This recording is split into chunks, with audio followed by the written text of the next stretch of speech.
I've been able to grow from that point of pain in myself. Like I had a lot of pain from kind of feeling like I was just ugly and feeling like I was just not a good woman, or I had to try twice as hard to be perceived as a good woman because I was dark.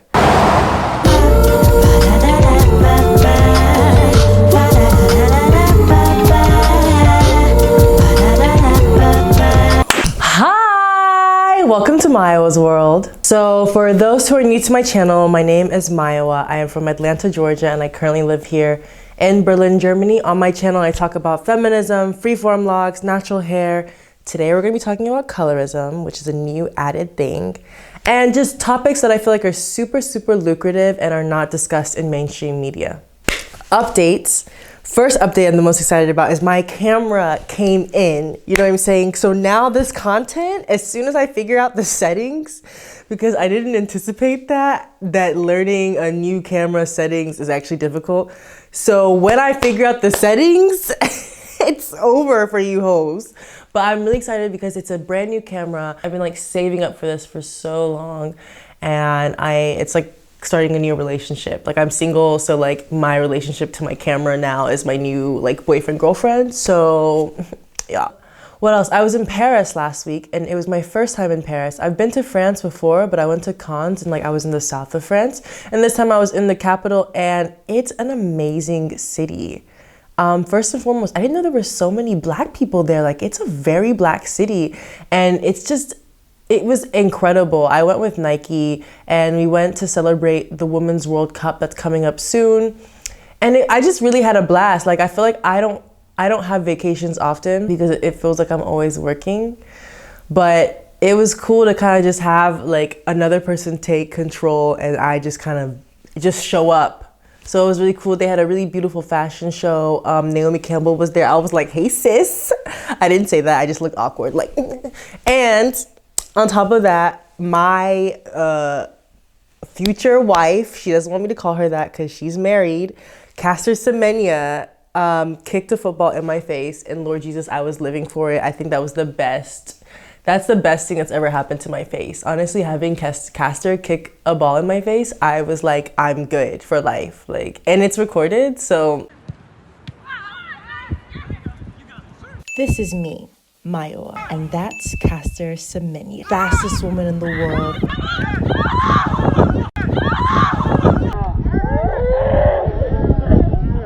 And that's her kicking the shit out of my face. And I'm gonna be completely honest with you, that was the best thing that has ever happened to my face. Yes, bitch. I got this super cute phone case that everyone who's a hater hates it because they say it's obnoxious, AKA you're jealous. But it's, the only problem is that the bunny ears cover the camera, so I can't really see. So either I hold it like this and it covers the front facing camera, so I can't really see the screen and I just gotta guess, or I don't know, someone's gotta take a picture like this. I feel like it's making me more creative. That's what I'm trying to say, is like me having these, you know what I'm saying, barriers adds for more creativity. So hopefully with the camera and the phone case and all this new material, that's that thing, a bitch is coming. Today's topic is gonna be a little bit more, it's something that's very dear to my heart, and I don't talk about it as much as I want to. And I really want to give space to these topics on my channel because I think it's something very, very, very lucrative, especially now with the discussions around race being very popular. And I often feel like this topic is completely left out and just really not, you don't dive into it the way it should be dove into. But I want to talk about colorism. Okay, I want to talk about a phrase I heard a lot growing up. And I think the phrase has evolved a bit, but the sentiment is still the same. As a kid, people used to say to me, more actually as a teenager, that you're really pretty for a dark-skinned girl. And I just feel like anyone in their right mind knows that's a problematic statement. Like, I don't know if I need to explain why that's so fucked up to say that.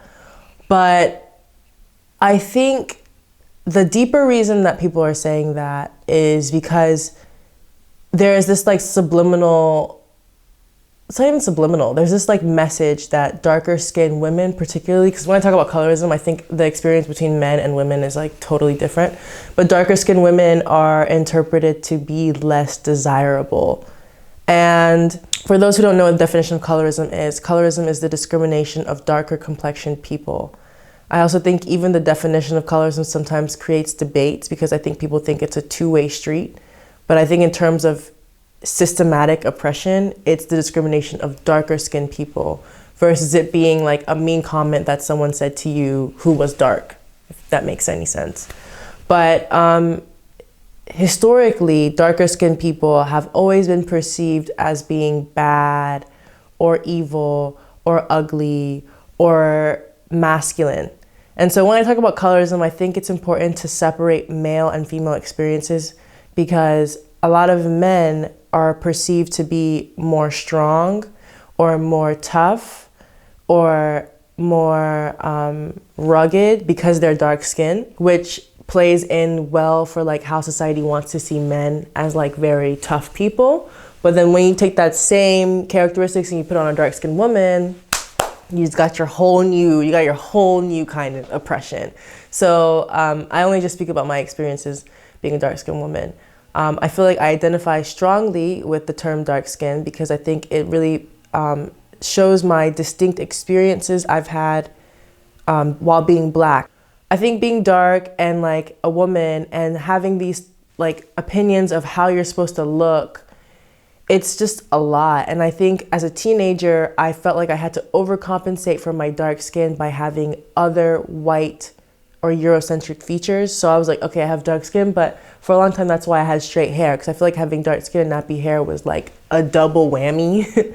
So I would try to counteract it by having straight hair or by wearing makeup all the time that contoured my nose and like contoured my cheeks and made me once again look more Eurocentric. I feel like, I don't know if people are stating that that's what they're doing, but I think every single time you see in media a dark-skinned woman who's very successful and she does have Eurocentric features, I think what they are doing is trying to counteract the fact that she's dark. Like, I think it's super, super revolutionary to see like a dark-skinned person with very Black features and very nappy hair, because it's just like, we're not even used to seeing that. Like, we lose our minds when we see that. That's why the few people who have those features, like Lupita, everyone's like, oh, because it's like, you never see girls like that. So it's just it's really beautiful. And so the phrase is a double-edged sword. It's like, I think people think it means something good, but it's a really terrible thing to say because it makes you feel like you're having to just compete twice as hard to be perceived as beautiful, which I think for a lot of my life, I felt like I had to do that because I was dark-skinned and because I didn't see myself represented. And this discussion is mainly happening in the Black community. The comments I'm hearing to say you're pretty for a dark-skinned girl is coming from Black people and particularly men. And I think that they're just so brainwashed into believing that light skin is the standard of beauty because that's all that we've seen in media. And I think you hear it maybe when you're younger more because one thing I've noticed with age is that you get to figure out what you actually like. If you're wise, you figure out what you like versus what you're told you should like. So as a kid, I think, you look at the media and you see what you see and you're like, I like that because that's what all my friends like. And when you look at the media and you see girls like Beyonce and like Rihanna and like listing every single other light-skinned actress who's considered and deemed beautiful, you're gonna say like, that is beautiful. So when you see a dark-skinned person and you're attracted to them, I think a lot of times these people have this confusion, like, she's pretty, but she's dark, and like, I'm not supposed to be attracted to her. And like, I feel like I've dealt with a lot of people who have that confusion within themselves, like, oh, I'm attracted to her, but I'm not supposed to be because she's dark. And it's so mind-blowing because it's coming from Black people. So you're just like, what the fuck is going on? But it's weird. I think the older you get, the more appreciation you get for who you are, the things that make you you. But I felt like to me, colorism as a teenager was really tough. Not as a teenager, maybe as like 20, 21, 22, like as a young adult, actually, that was really, really, really rough because I just felt like I just didn't see myself represented. I also feel like when we talk about colorism, we want to talk a lot about our own personal experiences and things that happened to us as kids and things that like made us really sad. And I think there are a lot of stories about that, But I'm more interested in colorism as a social as a construct, also economical construct, also things that make you money and uphold privilege and uphold your position of power. Because I feel like whenever you get into discussions of discrimination off of emotions, it's very heated, and it's hard to know like what's right or wrong, because it just depends on who has like the most oppressed story. But I think when you talk about colorism in terms of like a construct that is being upheld and being promoted, like where you only see light-skinned people as the standard of beauty, or where that's the majority of what you do see, and where that is profitable, and where like businesses are saying, if we want to sell things, we will have to have more light-skinned women because that's what sells. That to me is like a system of oppression, because that's now using this, you're aware that this is going on and you're continuing it, which is giving certain people power and oppressing others. And so I feel like not only these comments of being told that you're like beautiful for a dark-skinned girl is just fucked up, but I think any kind of comment that seems to like praise lighter skin or biracial looking people over Black people is also really problematic. Like I was at a shoot the other day and someone was talking about this really pretty girl, and she's like, but she's really pretty for a Black girl because her parents, she's half Black and half Asian. And I was like, yeah, I mean, she's definitely pretty, but I think this belief that people who are biracial or mixed race, or like whatever the term you want to use, have some kind of like superiority when it comes to like looks or being perceived as beautiful, I think this is just really dumb, because it shouldn't have to be a competition. Like I don't hear white people being like, oh yeah, that Asian girl who's half Asian, half white is a prettier kind of white girl than the white girl who's fully white.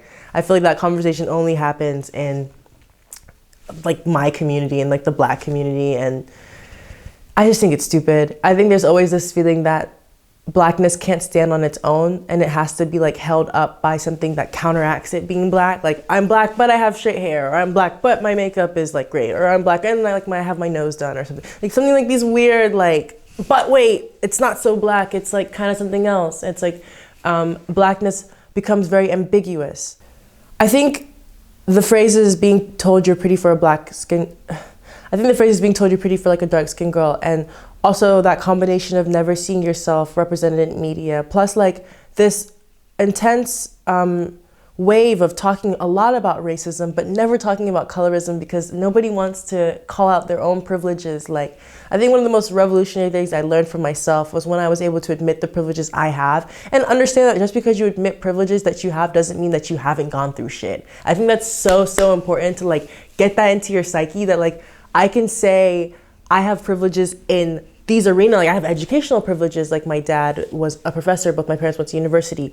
I never had to starve for food growing up. I did not grow up poor. I can say all these things about myself, but it doesn't mean that like all my experiences are invalid. It just means that in these topics, I have privileges. And I think it's the same thing when it comes to colorism. Like just because I'm speaking about colorism doesn't mean that you as a light-skinned person, if you're light-skinned, don't have any experiences, or your experiences are invalid. It just means that there's a topic that is like burning and serious, and maybe we should make more space for these people to talk about these topics.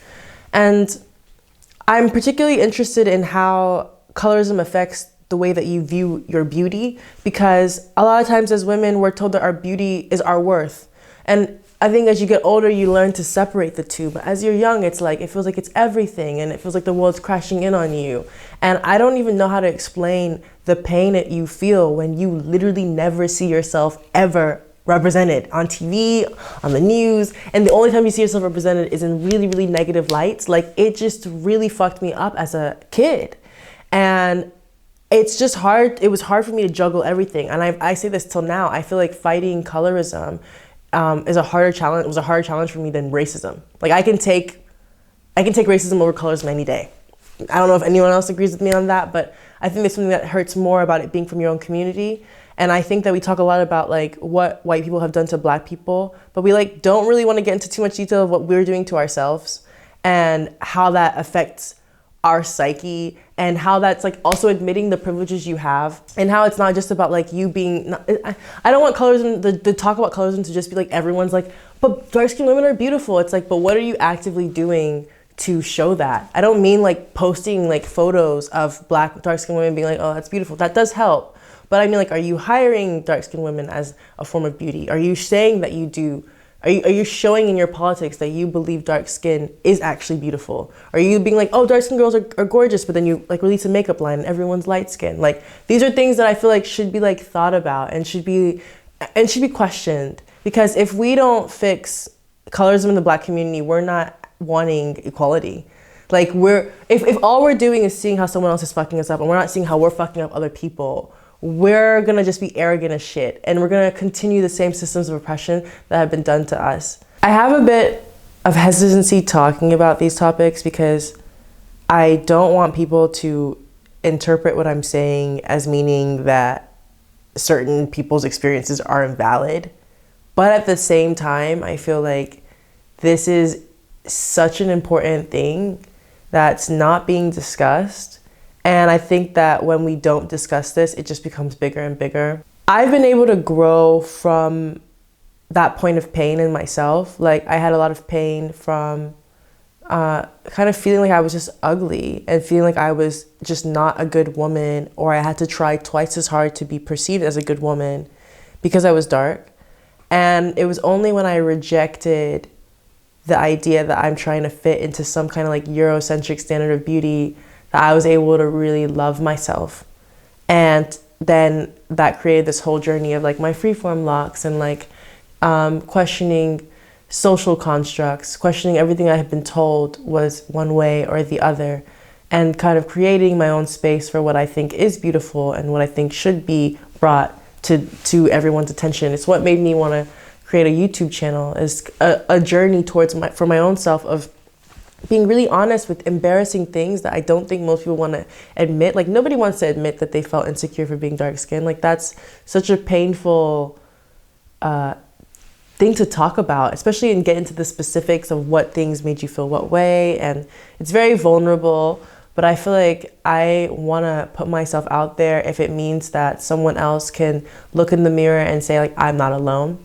Or look in the mirror and say like, I can see myself reflected by this one girl who's talking about this shit on YouTube. You know what I mean? Like, it's important for me to speak on this, even if it's hard for y'all to listen to this, because I think that it's going to have a bigger impact in the long run. And I would love to hear what y'all's experiences are with this. I know that this topic is really touchy, so please don't come at me on my comment section because I will come back.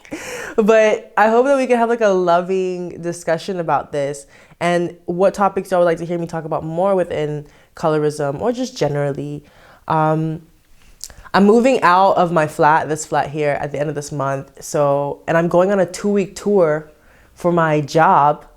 So I'm gonna see how I'm gonna be filming on tour, but I'm gonna try and do it. So thank you for watching. Have a good day. Cheers.